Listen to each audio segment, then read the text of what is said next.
Dogma feels like a dare that somehow made it into theaters. Angels dropping into New Jersey like it's holy ground, an apocalypse played for laughs, Jay and Silent Bob wandering through the end of the world like they're just running errands. You remember the big swings, the church satire, and the arguments about belief that hit harder than the punchlines. But under the surface, the tension never cuts away. Jason Muse fought hard just to keep showing up, even while something off-screen kept pulling him the other way. The backlash got so intense it stopped feeling like outrage and started turning into threats aimed at Kevin Smith himself. And just when Dogma should have kept growing, it got locked away.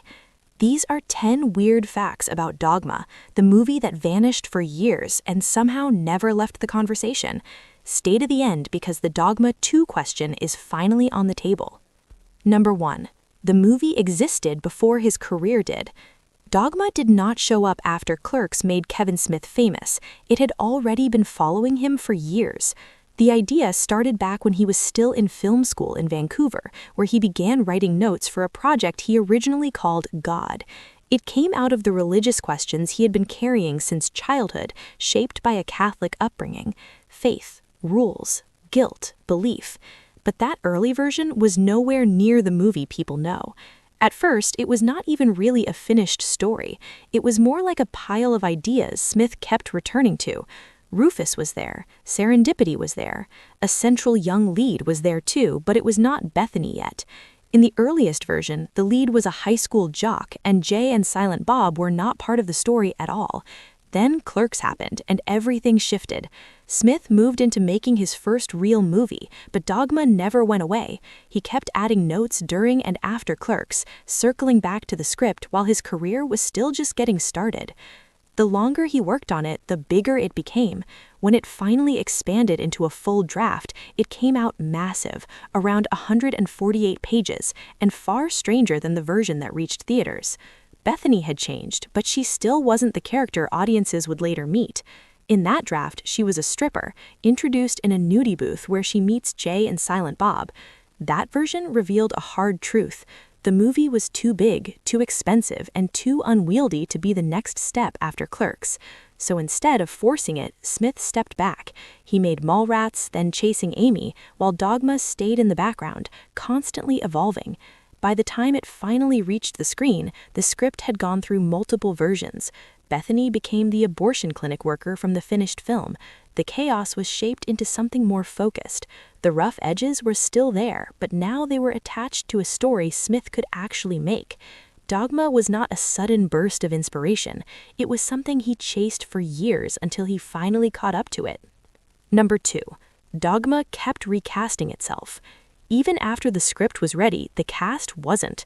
The earliest version of Dogma looked like an extension of Kevin Smith's usual circle. Joey Lauren Adams was considered for Bethany. Ben Affleck was already set as Bartleby. Jason Lee was lined up as Loki. At that stage, it felt like another chapter in the world Smith had been building. But as the project grew, those plans started falling apart. The financiers wanted more star power, which immediately changed everything. Joey Lauren Adams was no longer seen as the right fit for Bethany, and the role reopened. Smith considered Gillian Anderson, whose presence could have anchored the film's spiritual themes. She passed, and eventually Linda Fiorentino stepped into the role, bringing a sharper and more grounded energy. The angel pairing also shifted. Affleck remained Bartleby, but Jason Lee left for another project. That broke the original dynamic between Bartleby and Loki, forcing the film to rebuild one of its most important relationships. The solution came from Affleck himself, who suggested Matt Damon. Damon stepped in as Loki, and suddenly the chemistry changed. The dynamic became smoother, faster, and more natural. Then things shifted again. Jason Lee became available and still wanted to be part of the film. With Loki already cast, Smith moved him into the role of Azrael. That change ended up strengthening the movie. Lee played Azrael not as a calm, controlled villain, but as something unpredictable and volatile, like a live wire. The final cast was not the result of a perfect plan. It was the version that survived after everything kept changing, and somehow it worked better than the original idea ever could have. Number 5. Alan Rickman scared Jason Muse straight. Casting Alan Rickman as Metatron worked instantly. The joke existed before the character even spoke.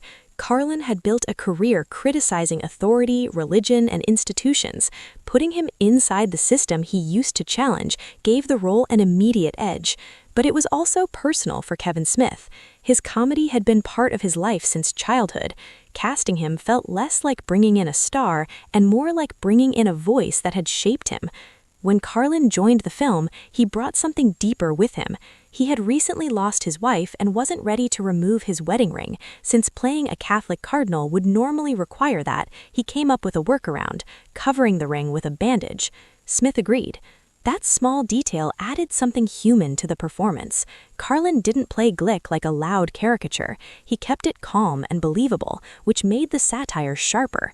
He sounded like someone who could genuinely sell religion as a brand. Number 6. The movie is full of hidden faces. Dogma is packed with small appearances that connect back to Kevin Smith's world. Some are obvious, while others are easy to miss. Betty Aberlin, known for Mr. Rogers' Neighborhood, appears as a nun in the opening scene, creating a strange contrast between gentle television and Smith's chaotic universe. A younger Brian Quinn appears in the background of an airport scene, long before he became known from Impractical Jokers. Jeff Anderson returns as the gun shop owner, marking a quiet reunion after Clerks. These moments turn the film into something more personal. It is not just a story about angels and demons, it is also filled with pieces of Smith's life and career hidden in plain sight. Number 7. The backlash started early. The controversy around Dogma began before most people had even seen it. Religious groups, especially the Catholic League, protested the film based on early information and even leaked script versions. Much of the outrage was aimed at scenes that did not make it into the final cut. The reaction escalated quickly. Kevin Smith received hundreds of thousands of hate messages and even death threats. For a film that includes absurd elements like a demon made of excrement, the intensity of the backlash was surreal. Smith responded in his own way. When he heard about a protest at a local theater, he attended it himself, blending into the crowd. When a reporter approached him, he denied being the director and gave a fake name. Then he criticized the movie as if he were just another protester. It was absurd, ironic, and completely in line with the tone of the film itself. Number 8. The movie was full of hidden faces. Dogma is packed with small appearances that connect back to Kevin Smith's world. Some are obvious, while others are easy to miss.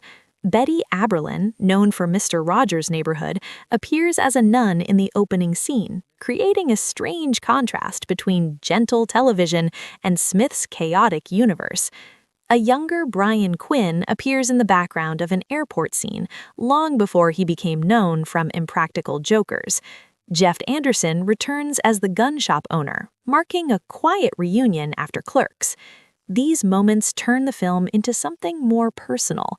It is not just a story about angels and demons, it is also filled with pieces of Smith's life and career hidden in plain sight. Number 8. The controversy helped the movie. Despite the backlash, Dogma did not fail. It was made for around $10 million and went on to earn over $45 million worldwide. Critics responded more positively than expected. Some praised its ability to treat religion with both humor and sincerity.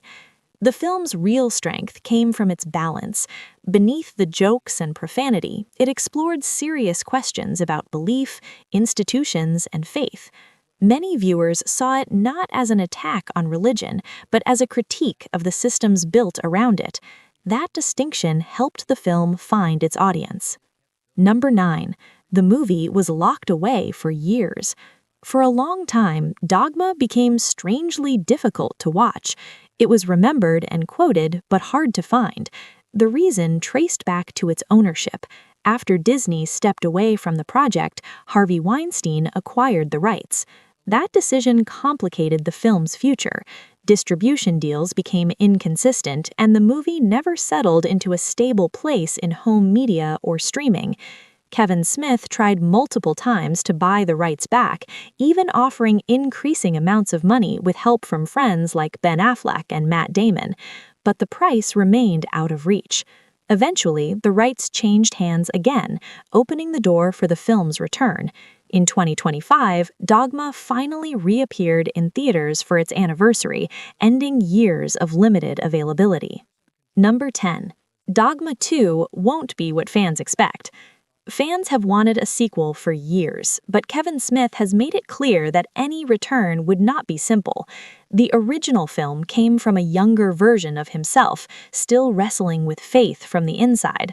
A new version would come from a different perspective, shaped by time and distance. It would not just continue the story, it would revisit the same questions with a completely different voice. That means the version fans imagine, with the original cast reunited, may not be realistic. The actors have changed, the context has changed, and Smith himself has changed. Dogma still resonates because it was never safe or simple. It mixed absurd comedy with real questions about belief and institutions. That tension is what keeps it alive, and if it ever returns, it will not just be about nostalgia, it will be about reopening the conversation from a new place. So, what do you think about these facts? And if there is something we missed, drop it in the comments.